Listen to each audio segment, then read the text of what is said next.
matinal mbokk yi moo di li nga xam ne que moo di mbiru Cheikh Diba alors ginnaaw bi ñu daal di publier à fond li nga xam ne que moo di les rapports d'exécution budgétaire l'opposition ñi ngi daal di fouiller ki nga xam ne que moo di Cheikh Diba la direction du budget envoyé au front ki nga xam ne que moo di Pape Malick Ndour réagir na mu daal di jàpp ni à fond près de 40 milliards de recettes manquent dans les réalisations du premier trimestre 2025 remettant en cause la fiabilité des prévisions budgétaires.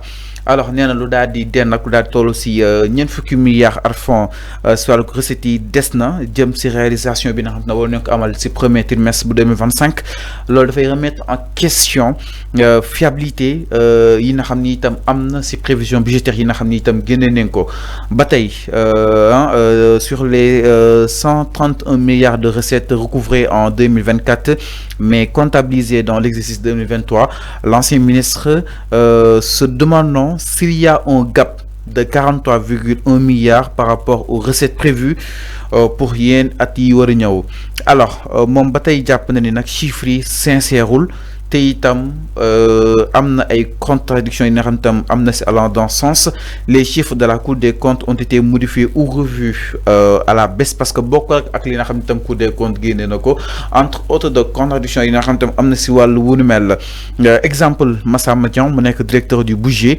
nee na le rapport met en lumière les écarts entre les prévisions budgétaires et les réalisations effectives. Alors enfin naka daal di jàngatee par rapport ak coow li balaa nga si tontu aussi ma doon suuf cënd booku mu nekk benn développement mu jàpp ni le gouvernement se félicite d'avoir porté les recettes à 960,26 milliards contre 860,82 milliards au T1 2024 soit une progression de 99,44 milliards moom itam mi critiqué par rapport ak wàllu wu ne mel enfin naka daal di jàngatee cette publication bu Cheikh Diba par rapport ak li nga xam ne moo di le rapport d'exécution budgétaire bi. xam nga aussi Fallou. Man je ne parle pas de Pape Malick Ndour parce que il fait de la politique tout ce qu'il dit c'est en conformité. Non c'est de la politique mais enfin jël politique ko na leen. Non si malheureusement moom il peut pas dissocier. Mon Pape Malick Ndour, il ne peut pas dissocier la politique à la réalité. Les chiffres. Quand il dit que les chiffres, dafa am woro. Chiffres yi dafa woro. Chiffres yi fan la woro. Chiffres yi fan la woro. Alors, Néna, parce que moom il dit près de 40 milliards de recettes manquent dans les réalisations du premier trimestre 2025, remettant à cause la fiabilité des prévisions budgétaires. Néanmoins aussi, sur les 131 milliards de recettes recouvrées en 2024, mais comptabilisées dans l'exercice 2023, l'ancien ministre se demande s'il y a un gap de 43,1 milliards par rapport aux recettes yi nga xam ni itam prévoir nañ ko si wàllu woowu. Gis nga lu mu wax ni ci la remise en cause de la fiabilité de ce rapport. Non c'est pas du rapport. De la prévision. Moom il parle de la prévision. Moom kese moo ko wax. Moom kese moo wax loolu. Non si. Mais il y en a des économistes aussi qui en parlent. J'ai écouté Ngouda Mboup. OK. J'ai écouté l'économiste comment dire Maïssa Babou. Je l'ai écouté. yaa ngi dégg xam naa moom kiy wax ci économie Sénégal doo gën a gisuma ku gën a fiable Maïssa Babou.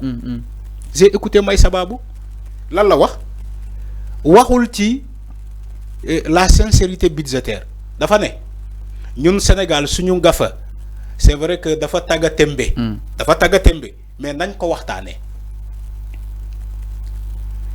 nee na daf suñu gafa dafa tagga tembe nañ ko waxtaanee l'économiste Maïssa Babou lii la wax mais Pape Malick Ndour qui est dans des cabales politiques il nous dit que c'est quoi la prévision il faut aller demander ñi def comptabilité wala ñi def fiscalité c'est pas la réalité. Prévision waaw mooy li nga bëgg a def. Non pour nga xam loolu. La prévision c'est pas la réalité. li nga bëgg a def. Non quand même non Pape Malick Ndour moo tax ma ne la il est dans la politique. mais prévision dafa war a leer. dafa su ne suba dinaa ndekkee 200 dafa war a jàpp ni dina am 200 yu mu ndekkee. déedéet c'est pas forcé nga am ko. tu as prévu d'avoir 200. Ouais, il faut nga am ay modalités yoo xam ne Arfan dina ne suba kat 200 yi dinaa ko am fii ak fii lay jaar ba am ko. mën nga am 200 yooyu mën nga ko bañ a am. te mën nga ko weesu tamit. mën nga ko weesu. C'est une prévision. Mais prévision day laal Arfan. On dit un budget préventif. La prévision budgétaire. L'État du Sénégal prévoit en ce 2025 un budget de 3 000 milliards ou de 6 000 milliards par exemple en prévision. Mais rien ne garantit que la prévision sera comment dañ koy accomplir. Moi manam luñu prévoir ci budget lolu moy am. Maintenant, la prévention budgétaire mom lañuy jël basé wu di effectuer des programmes, des projets ni que selon la prévision dinañu def programme bi, def projet bi. Tous ces projets là seront financés par la prévision budgétaire. Mais quelle sincérité dont parle Pape Malick Ndour? La sincérité dans la prévention. Dafa am. La sincérité dans la prévention, dafa am. Quand il dit que yo tu es économiste, ngay manipuler l'opinion. Ko xamul mu nan way Pape Malick Ndour lu muy wax deug la, c'est le Messi, xawma c'est le Mbappé xawma. Alors que le gars il n'a rien dit. Rien n'est diable. Mais Arfan dafa def constat, def analyse exactement. Amul japp ni Arfan 40 milliards de recettes manqué na. Si premier trimestre manam bi fi dafa wacc. Parce que recettes c'est important. Dama né recettes xam nga lan moy recette. Recette aussi. Il n'est pas dit que recette nga amone daw mom ngay am ren. Non dang ko wara yok. Non ci yoon. Non may ma rek. Il n'est pas dit que recette nga amone daw recette yoy ngay am ren. Mais aussi il est dit aussi parfois recette nga amone daw tu peux avoir plus. Mën nga am plus. Maintenant bu né ni que recette dafa wara yok. Dafa wara yok Arfan. Ñi ils ont à peine fait 1 an et quelques mois. Ils sont en train de réformer certaines institutions, ils sont en train de renégocier certains contrats, ils ont suspendu certains secteurs d'activité. Oui. Non, si. Pour mener à la tête. Il faut non, vouloir manipuler les gens. En d'autres termes. Non. Il faut écouter. Il faut un sens d'écoute. Intelligent. Allez-y. Damané. Quand il vient à peine d'avoir le pays, il y a des choses qu'on reprogramme. On reprogramme certaines choses. On réforme d'autres choses. On modernise d'autres choses. Et ils sont dans ça. Il n'est pas dit que Macky Sall lu mu doon am recette ci les institutions ñii bu ñu ñëwee dañuy continuer ci loolu déedéet bu fekkee am na institution yoo xamante ne lu mu comporté wu baaxul l'affiliation baaxul dañ koy réformer les fiscs ñun fan la ñuy amee recette ci impôt la ñuy amee recette. loolu baaxul na impôt loolu baaxul na non du ci impôt kese dans les recettes. Non, il faut écouter Fallou. Tant que dégloo li ma wax. Donc da ngay confirmer ci opposition bi que ni régime bi ci impôt leen yaakaar. Mais ñoom Macky Sall ba mu fi nekkee impôt lañ doon jël moom Pape Malick Ndour moo tax ma ne la il n'a rien dit. waxuma Macky Sall lu mu doon impôt la doon jël. te Macky Sall il a fait plus pire. Il a fait beaucoup d'exonération. Il a fait beaucoup d'exonération. Ay entreprises yu exploité au Sénégal seen secteur d'activité fii la nekk. Macky Sall exonéré leen. dañu fay impôt loolu lay wax ni tout ça c'est à réformer même impôt bi sax dañ koy réformer ba mu méngoo ak askan wi ñu mën ko fay mais ils sont dans ça moo tax Pape Malick Ndour lu muy wax ni ay gàbb ay la sincérité dans la prévention amul loolu amul c'est faux mais recettes yi yu muy wax nii mais recettes yi il n'est pas dit forcément ni que recettes yi daaw moom ngay am ren mais mën nga am plus que loolu mais quand tu es en train de moderniser certaines institutions ngay tailler la dette yemoo ci loolu nga xool entreprise yi yoo xamante ne affilié wuñu wala amuñu comment dirais-je exercer wuñu dans le sens normal.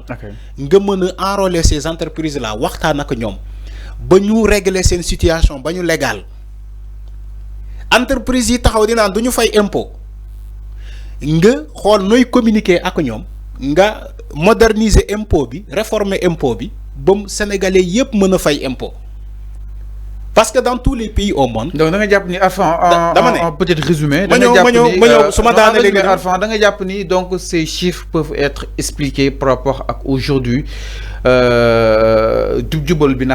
Peut-être voilà. Mais avant, si nous connaissons continuité, exactement, l'État est une continuité. Oui, l'État est une continuité dans le bon sens. Non. Je refuse. C'est pas bon que les comptes sont rouges. Quels sont les compteurs qui sont rouges? Non, Fallou, il faut pas manipuler. Non, madame, les compteurs sont rouges. Non, Fallou. Il n'y a aucun compteur rouge dans ce pays. Allez-y, il faut arrêter. Ça, ce que tu dis là, c'est grave. Non, enfin. Beaucoup de souba ñu ne la waaw Fallou. Non. Alors, donc, s'il te plaît. Bàyyil ma continuer fi ma nekkoon. Non, bàyyil ma continuer fi ma nekkoon. Allez-y. Réew recette yi su demul kanam suy dem si ginnaaw. Dama ne en d'autres termes. Est-ce que jàpp na ni compteur yi war na mën a rouge su ne réew continuité la fi nga ko fekkoon ak fi nga ko war a mën a yóbbuwaat concrètement laa bëgg a wax. waaw léegi réforme. J'ai pas dit que le Sénégal compteur yi duna rouge. non da ngaa reformuler li nga wax. waaw léegi d'accord il y a pas de problème. da ngay bàyyi di jox sa bopp toujours raison. non déedéet te nga déglu xalaatu ñenn ñi. alors réformé. alors Arfan tu as modernisé li nga bëggoon wax. Arfan les points nous manquent. tu as parlé de compteur rouge. ma ne la Fallou. allez-y. alors dama ne il faut accepter Fallou. Non, allez-y, Arfan, nous avons pris par le temps. Non, s'il vous plaît. Vous êtes attardé. Non, arrêtez d'attarder sur les détails. Allez-y, non, si, on est là pour des détails. Arfan, pour éclaircir la lanterne des Sénégalais. C'est les détails. C'est les détails. Alors, le mot d'ordre, c'est clair, Fallou. Allez-y, d'abord. Le mot d'ordre, c'est clair. Il faut savoir, Nickel. On est dans un pays régi par des lois. On est dans un pays où prime la Constitution.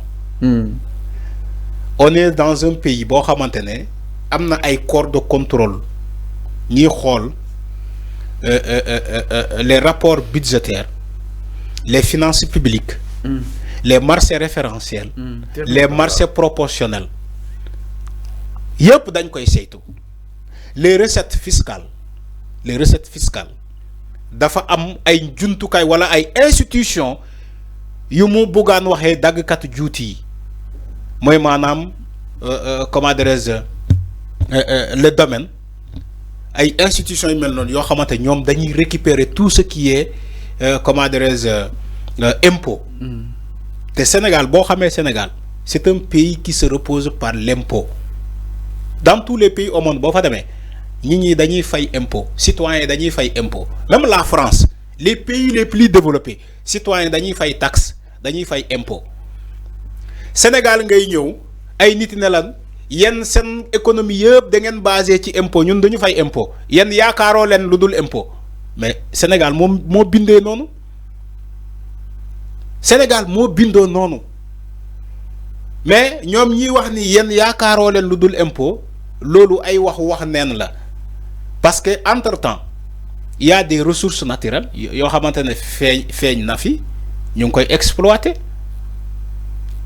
il y a d'autres choses mais suñu basé ci impôt bi laa lay wax impôt bi on doit moderniser impôt bi ba mu méngoo ak askan wi pour askan wi mën a fay impôt boobu. Alors ñu évoluer mais foofu laay waxee. OK, c'est clair. moo tax on dit pas les chiffres n'ont pas été manipulés. Pour ma wax la loolu. il y a même suma juumule comment il s'appelle il y a des gens yoo xamante ne ils veulent manipuler même Frappe dama lire waa Frappe. waa Frappe France dégage. Donc au finish tout le monde manipule Arfan. Non, donc au finish donc tout le monde manipule quand même. dama ne waa Frappe Arfan il faut respecter les gens quand même. waa Frappe. seen position leen wax ak lépp lu fi. waaw mais loolu laay wax ni seen position leen wax dama lay lire.